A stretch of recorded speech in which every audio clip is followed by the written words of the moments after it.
Bishop Sanborn, we know that for months now you have been working on purchasing a new building in order to receive more seminarians. Could you tell us about the progress of the purchase of the new seminary building in Pennsylvania? Yes, this past Monday on November 16th, I closed on the building at long last. My first approach to it was back at the beginning of March, but because of the coronavirus and various other delays with regard to the approvals for use, it took this long to actually get it done, but we do actually now own the building, and we have to proceed from this point to do the remodeling in order that it be suitable for our uses. Okay, so about how many seminarians will it hold? Well, we are approved for 37 human beings in it. All right, so I would say that's really using every single possible space that we could, and we can do that if necessary. But I would say comfortably it would hold 25 seminarians and 5 or 6 priests. So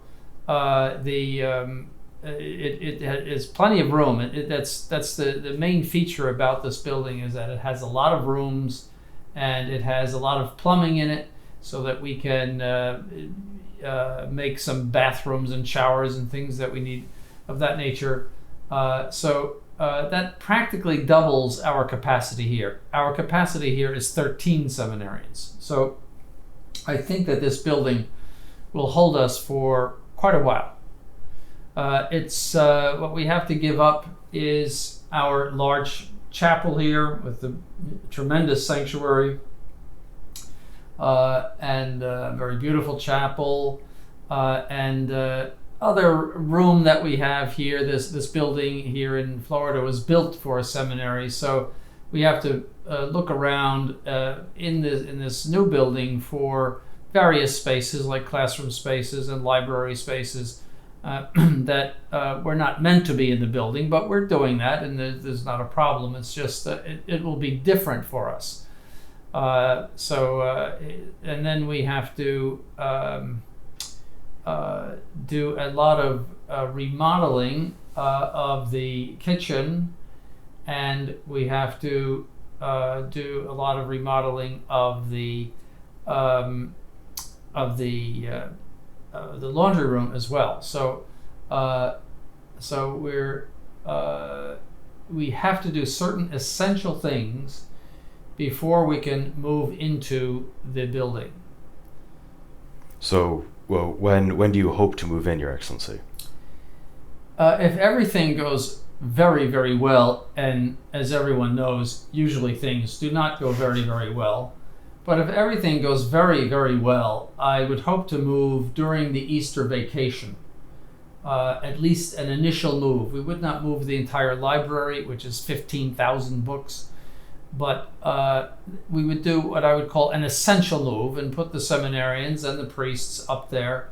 But we must do certain specific things in order to make that possible, and that is the complete renovation of the kitchen. The kitchen is an ordinary household kitchen, and it is impossible to feed that many people, conceivably 37 people, from a household kitchen, from a range that has only 4 burners. That's just impossible.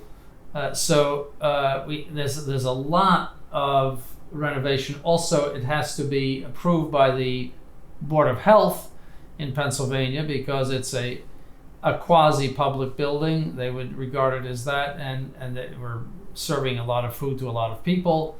And so it would, just as here, the kitchen comes under the jurisdiction of the Board of Health. So we have to do certain things to please them, and those things are expensive. So we have a great deal of expense in the kitchen, a lot. And then another place that we have a lot of expense is in the laundry room. Again, the laundry room this was a B&B, bed and breakfast, and that means they had a few people there staying over occasionally. So the laundry room, it is not capable right now of handling the amount of seminarians and priests that we will have there. So that needs to be improved a great deal. More plumbing, more electricity, and tile floors, and just what you would expect in a normal laundry room. So that's going to be an expensive fix too.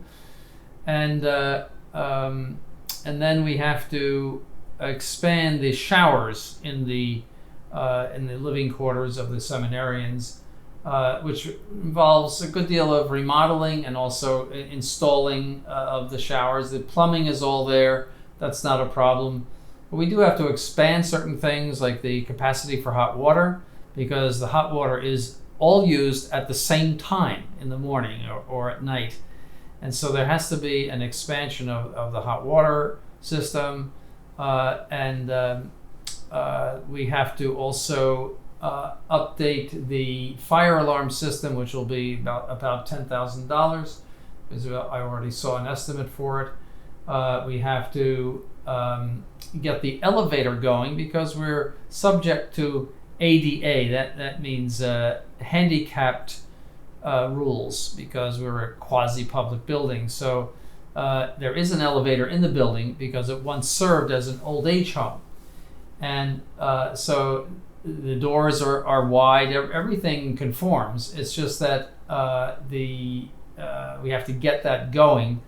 The reason why it's not working is that both the fire alarm system and the elevator was the motor for the elevator and whatever powers the fire alarm system was shorted out by lightning hitting the local transformer.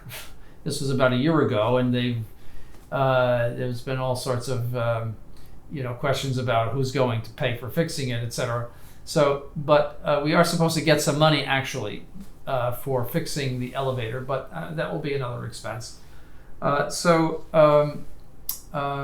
then we have to enclose the outdoor porch for more space. We have to make use of every single space in that building. Now the building, it has 4 levels on it. There's a basement and then 3 stories.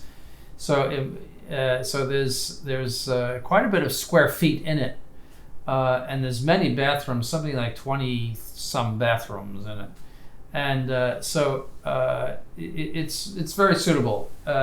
All the other buildings that I have looked at over the past 2 years, either typically they were big on classroom space but short on bathrooms, or vice versa, or not enough room for seminarians, or something wrong, or too expensive. See, this building cost $1,050,000, and that's for 23,000 square feet, or even more actually. So what in comparable buildings of that square footage, I was looking at prices, 2 million, 2.5 million. And so this was really a steal in a way, in the sense that, for all of that square footage and for the quality of the building, because it's a stone building with a slate roof and in a very good neighborhood. It really is a bargain. The insurance company put a $5 million value on the building. So, I think it was we got it at a good price. But we do have to do some remodeling. The building is in very good condition. It's just, and has been well taken care of. It's just we have to upgrade it for what we want to do with it. And so that will take some time and a good deal of money. So after the move, can the faithful attend Mass there? Unfortunately, no.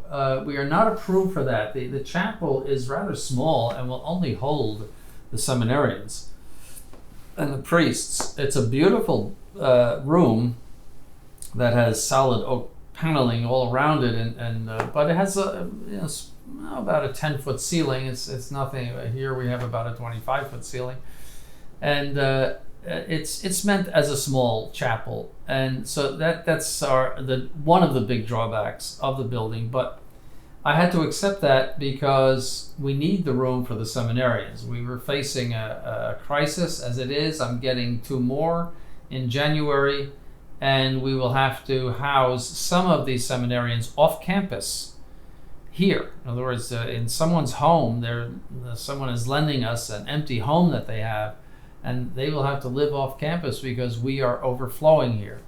And we already have people interested for next year. So, and it's in the springtime that most of the interest is generated. So we already have 2 that are interested for next year. And I would say we'll probably pick up at least 3 more.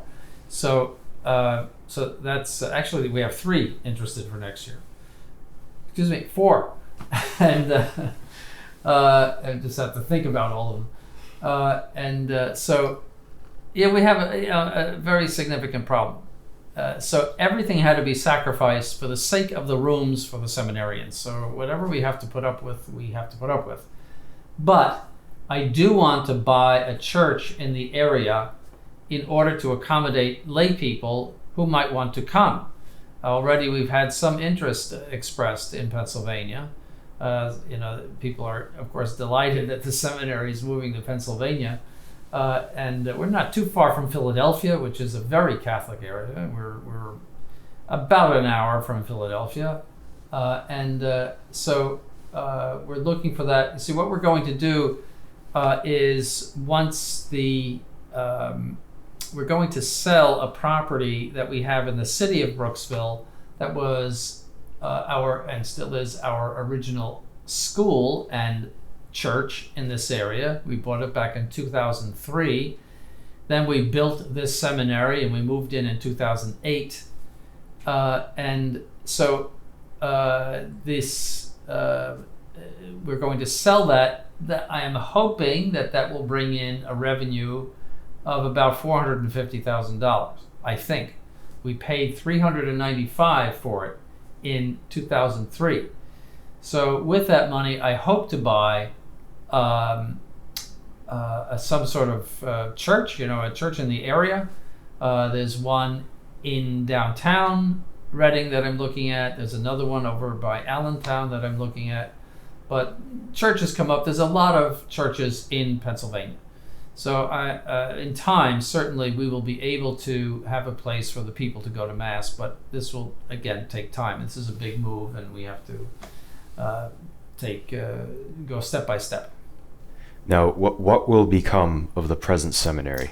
The present seminary will be turned into the school. So we will sell what is now the school. It's already too small, and this will become the parish, church, and school. So everything will continue here as a parish church. There will be absolutely no changes from the point of view of the ministry of the priests, and Bishop Selway will stay here, and Father Patrizzi will stay here.